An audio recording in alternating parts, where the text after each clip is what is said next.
As astute viewers can probably tell, I went a little overboard on Black Friday. So this right here underneath is my brand new JBOD hard drive server that is finally come in the mail and is finally set up. Over Black Friday, I bought 8 16 terabyte Iron Wolf drives. I actually got a good deal on them. I'm going to talk about that in a minute here. And I was able to buy this guy right here, which is a 24 port JBOD server that was actually only $600. So this right here is what's known as a JBOD. This is the box underneath. It has no internal CPU or anything like that. Instead, it is really just a tray of hard drives. It connects to this guy right here. This is my file server that's running TrueNAS SCALE. It connects to it via a SAS cable. So what that means is there's just a simple cable right here that goes in between the two servers. And that is how they are connected. That is how all the data transmits back and forth. And so this bottom box right here has no knowledge of what hard drives are in there or anything like that. Instead, it is just a SAS expander right here. So this is something I've been planning to do for a very long time because I've really been wanting to move into a place where eventually I'm planning on getting a full rack at a data center and being able to have a primary backup there. But to start, I want a location at my house where if clients want to, I can start having them back up directly to my house, directly to this big old box right here.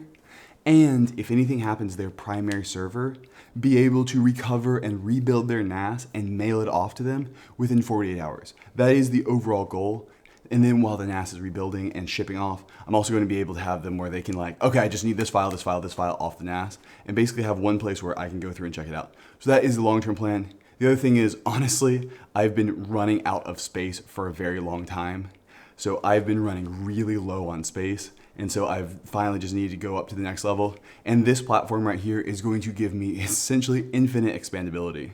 So I only populated 8 of the total 16 ports on here. And so that means I'm going to be able to double the space without buying another chassis, giving me almost 200 terabytes of usable space, which I do not believe I'm going to need for a while unless this really takes off.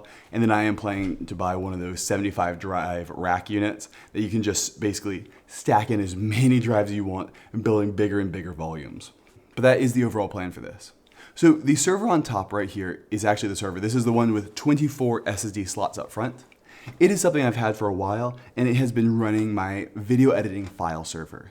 So I populated 16 of those 24 ports up front with 1 terabyte drives, and so I'm able to have a massive video editing space that I'm able to edit off of with very low latency and run a bunch of other stuff.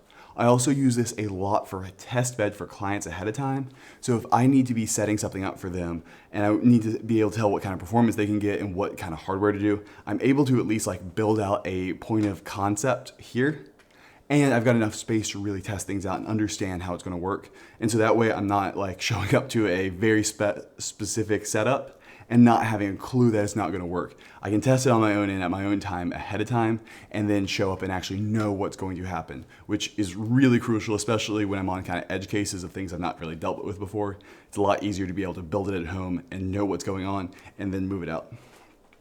But it is packed with 128 gigs of RAM and a 24 core CPU in there. So it has all the power in the world we need, and it's also got a 25 gigabit card back here. So it's connectivity and everything to the moon. It's also great because now I only have one file server effectively for both these units. I don't have to worry about anything configuring 2 different servers or anything like that. Instead, it's just the one server with a hard drive volume and an SSD volume on there. The other thing I'm able to do is send a snapshot from the SSD volume to the hard drive volume every 10 minutes if I wanted to. Basically meaning that the entire SSD volume could completely fail, and it's on the hard drives, and I actually could start editing from it within 5 minutes. It's a 2-click button thing, and now, boom, I'm editing from the other one. It's got great failover capabilities there, and so it's a really nice thing to have, and I do set this up for businesses because it is just a good peace of mind to be able to kind of run fast and loose with your SSD volume. But no, it's backed up with numerous versions for a long time to spinning Rust, which is much cheaper. So it's something I do quite often. All right, so now to get a bit of a better look at it, let me remove out the file server really quick, and so we can start talking about exactly what this giant chassis is. Oh, there. All right, so this right here is really just a chassis. If you look in here, there's no smart components in here at all. There's just a single board right here that is just the switcher that basically just controls the fan speed. Then I've also got a little dial right here that actually allows me to control the fan speed manually, which is really nice to have. If you were running the fans at full speed on this thing, it would be screaming fast. And for my setup, I just don't need that right now. That's because, one, I'm not running this thing 110% all the time, go, go, go, go, go. And I've actually only populated half the bays. I've only got 8 drives of the total 60 up here that I could have. And so what I've done is I've essentially populated them in a honeycomb fashion where essentially no 2 drives are next to each other. They're all catty-cornered to each other. And so that way I can know that there's going to be as little heat buildup as possible between them, and I'm able to check the drive temps. So I've got this turned down to a very quiet speed overall. The loudest component of this is actually definitely the power supply fan, which is definitely a screamer. This is the power supply. It's one of the 120 watt ones, and it is loud.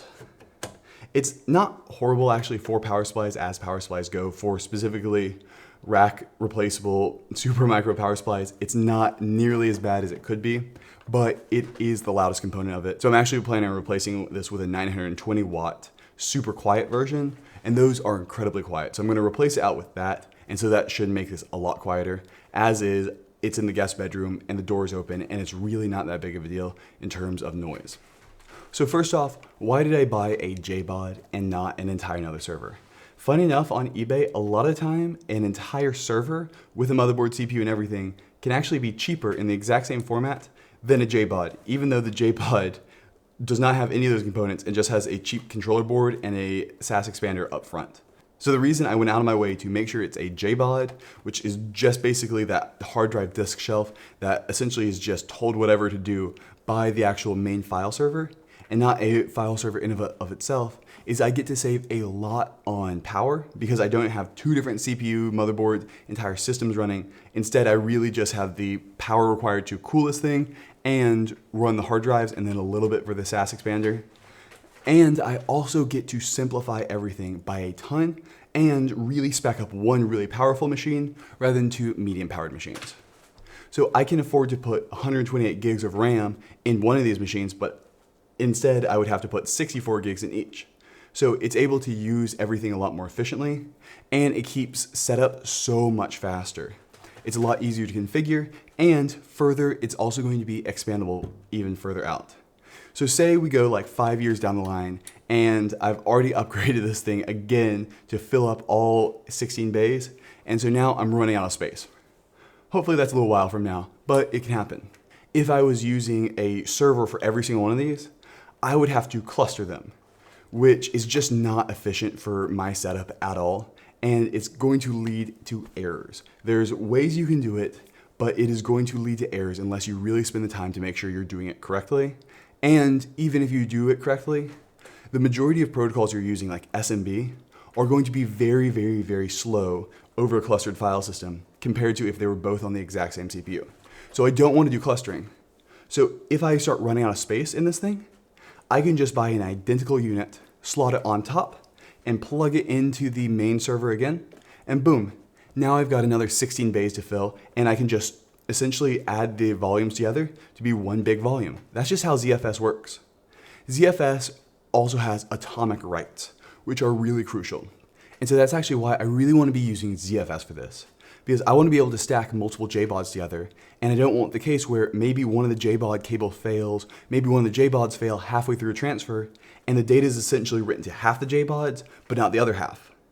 In a normal file system, where it's not copy on write and it does not have this atomic writes, the data could be fully corrupted because now it's overwritten a section of the data, but the other section of data has not been overwritten. And so when it reads it back, it's just junk. Instead, with ZFS, since it's copy on write, in the case where the cable fails, that write just never occurred. Even though some of these JBODs will have disks with that new data on it, if it never makes it into the ZFS tree, then ZFS doesn't know about it and it'll just overwrite it randomly. Essentially, it's like the write never happened. That space was never taken up because it never made it into the tree, because the write never went through.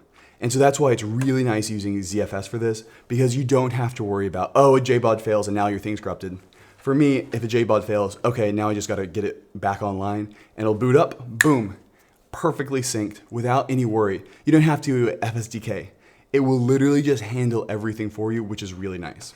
And so now the big question that everybody on the internet is gonna be asking is, how did I set up these volumes? Because there's so many different ways to set up your ZVols in ZFS. And if you read the internet, it is one of those gatekeeping forums with ZFS people who if you're not doing it exactly how they want to, which is the enterprise way, it's wrong. And so if you read those forums, everybody's going to be talking about mirrors. Mirrors are essentially where every 2 drives mirror each other. And so you can just add 2 drives at a time and you get 1 drive worth of space. And then any 1 drive can fail and it's still got a full copy of the data on the other drive. Everybody's going to be talking about mirrors. The thing is, that is really inefficient, and it's actually in some cases slower depending on the reads and writes you're doing. And so the other thing that you will often see is that you should never use RAID Z2 for more than like 8 drives. It is one of those things where a lot of people read enterprise forums, and enterprise use cases are completely different than regular offices. Even medium-sized businesses do not even have the same use cases as enterprise. Because in enterprise, your disks are going 100% of the time, 100% of the time. They are going. They're using their full utilization. That's because stuff's going on 24/7. With regular medium-sized businesses, it's not true. Generally, overnight, there's going to be nobody accessing anything and it's going to slow down. And so because of that, the whole RAID Z3 is required for everything is just not true. I had a lot of options I could do here. I could either set this up as essentially 8 mirrors, which is by far the easiest way for me to expand, but is by far the most costly. So that would mean that I have a 50% overhead when it comes to my storage, as in half my storage is taken up by parity. I would get the best random reads and writes, but I would also be taking up a ton of space. The other option I could do, and I actually considered originally, was going to be a RAID Z2 volume with 12 drives in it. Essentially, I would take up the first 12 drives and I would set them all as one, essentially RAID 6. RAID Z2 and RAID 6 are very similar, but very distinctly different at the exact same time. I'm not going to go into it here. But essentially where I would have a volume of 12 drives that are all set up where 10 of them have data on them and 2 of them are used for parity. At least the storage math works out that way. I was going to do that originally, but it's also then not expandable in my case because then I only have 4 drives up top. I could have gotten another one of these and yada, yada, yada.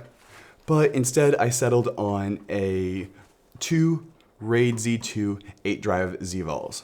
So for me, the reason I actually ended up going with that rather than anything else was the mixture between storage efficiency and expandability. It does have a pretty large overhead with 8 drives. That's a 25% overhead for redundancy, but it also allows me to expand out later on, which is valuable. So I've got this set up right now as 1 RAID Z2 volume with 8 drives in it, which means I have 96 terabytes of usable space in this thing. And then if I ever need more, I just slide in 8 more drives, do the exact same thing, and ZFS just mashes them together and essentially writes to both of them based off whoever has the most empty space. And now I've just doubled my storage. And so that's what I'm going with here, and there's a ton of options, but essentially it's going to give me the best overall performance for what I'm looking for. All right, and so now one last thing before I close this thing up, I want to talk about the drives I'm using up front. One, I got them off BH Photo, and I'm going to tell you I'm a BH Photo affiliate program, but the credit card I'm about to talk about, I have absolutely zero affiliate program with them at all. I don't make any money if you sign up for this. I just think it's actually a good deal if you're buying a lot of equipment. So BH Photo has this really cool credit card that I absolutely love.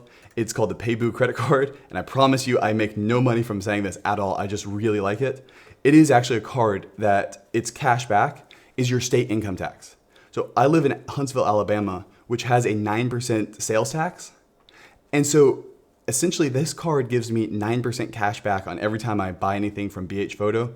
And so that's what I use to get this. Highly recommend that if you live in a high sales tax state, because it can actually save you a ton of money. The other thing I did is I bought these on Black Friday, which there was actually a really good deal. I bought 16 terabyte Iron Wolf Pros, which came out to be about $260 a piece, which was a very good price, I think. I was originally going to be buying the SAS Exos drives because this is a SAS backplane, And it wouldn't hurt to do that because they were essentially the same price as the Iron Wolf Pros. But then the drives I was looking at essentially went up in price on Black Friday, and the Iron Wolf Pros went down in price a lot. So I got a very good deal on those, and I bought 8 of them. So this right here is a SAS backplane, and this is a SAS controller. So not all SAS expanders will work with SATA drives. Pretty much all the ones that Supermicro uses do, but you need to be careful if you're doing this in your own home lab. Make sure that your SAS expander, if you are doing this, works with SATA drives. But mine does, and it allows it to actually have the full expansion and everything like that. SAS is really cool because it's a networking protocol, which means you can do aggregation really easily by just plugging in another cable to the JBOD and plugging it into the HBA. And it's also got failover and a ton of things that still work with that SAS expander backplane, which is really nice to have. So I went with those Iron Wolf Pros, and you can see that they slot in very nicely.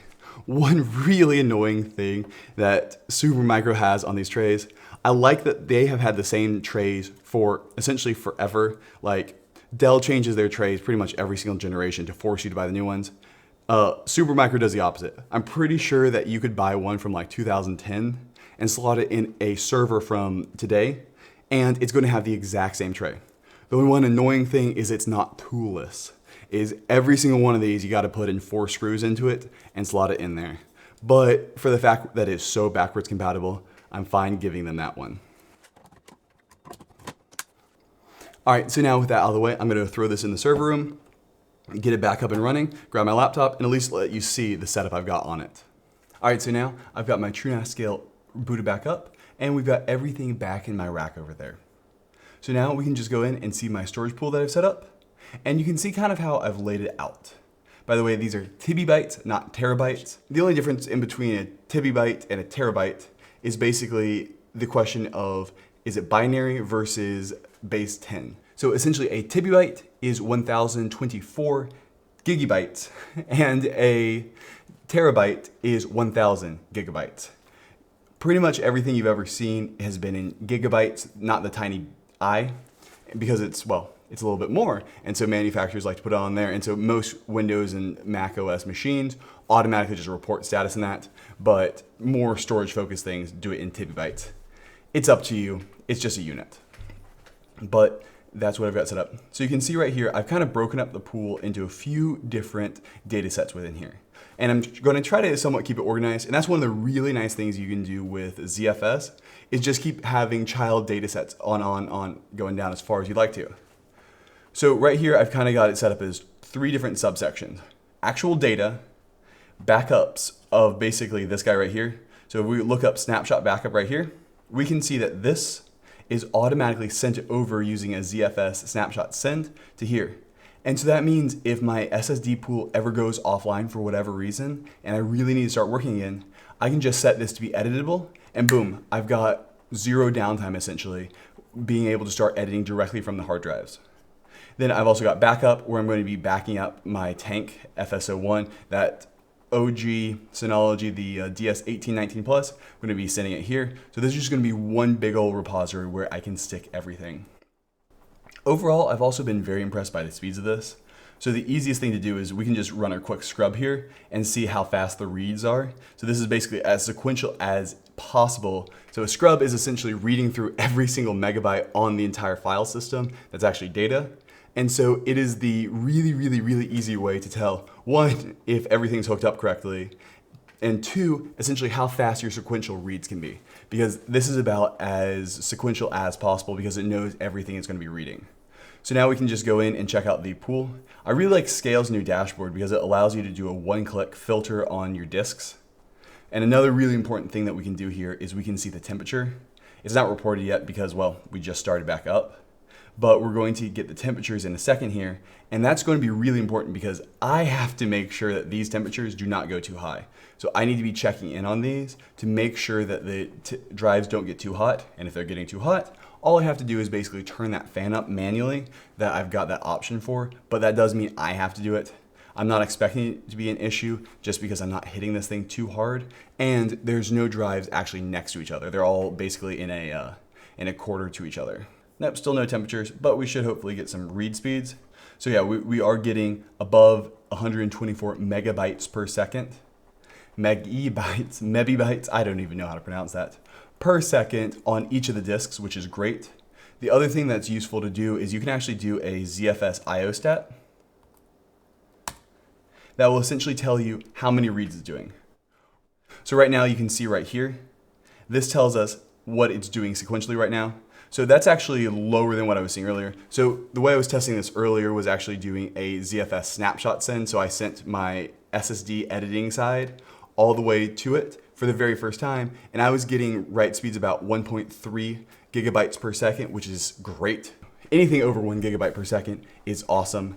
So the maximum throughput of this setup should in theory be limited eventually by the SAS2 cable that goes in between them. SAS2 cables are 6 gigabit, but it is by 4. So it's actually 24 gigabit, which is pretty much more than I need for this thing. I don't believe even if I put all 16 hard drives in there, I'd really be hitting that too easily. And if I did start hitting that and I wanted more speed, I could always add a second one. Because it is a networking protocol, I could just add a second one and boom, now it's basically like link aggregation. And now we've got 8 lanes instead of 4.